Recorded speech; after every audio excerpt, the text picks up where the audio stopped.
आज पाचवा आणि शेवटचा सोमवार असल्याने पहाटेपासूनच त्र्यंबकेश्वर नगरी भगवान शंकरांच्या जयघोषाने दुमदुमली आहे। शेकडो भाविक त्र्यंबकेश्वर नगरीत दाखल झाले आहेत। पहाटेपासून मंदिरात दर्शनासाठी रांगा लागल्या आहेत। त्यात आज सोमवती अमावस्या असल्याने भाविकांच्या गर्दीत वाढ दिसून येते। अनेक भाविक ब्रह्मगिरी प्रदक्षिणा मारत आहेत। सह्याद्रीच्या कुशीत वसलेल्या ब्रह्मगिरी पर्वताचं सौंदर्यही यंदाच्या पावसाळ्यात चांगलंच खुललंय। त्यामुळे भाविक या निसर्गरम्य वातावरणाचा आनंद घेत आहेत। त्यात आज त्र्यंबकेश्वर मंदिर प्रशासनानेही भाविकांची गैरसोय होऊ नये म्हणून काळजी घेतली आहे। आज पाचवा आणि शेवटचा श्रावणी सोमवार आहे।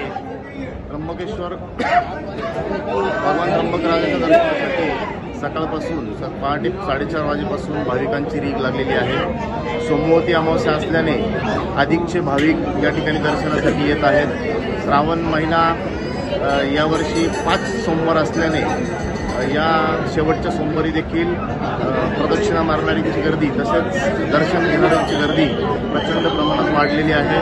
साधारण पहाटपासून जवळपास 30 ते 40 हजार भाविक त्र्यंबकेश्वरमध्ये दाखल झालेले आहेत। अतिशय शांततेने सर्व व्यवस्था देवस्थान ट्रस्टच्या मार्फत करत आहे। आलेल्या सर्व भाविकांचे त्र्यंबकेश्वर देवस्थान ट्रस्ट तर्फे हार्दिक स्वागत।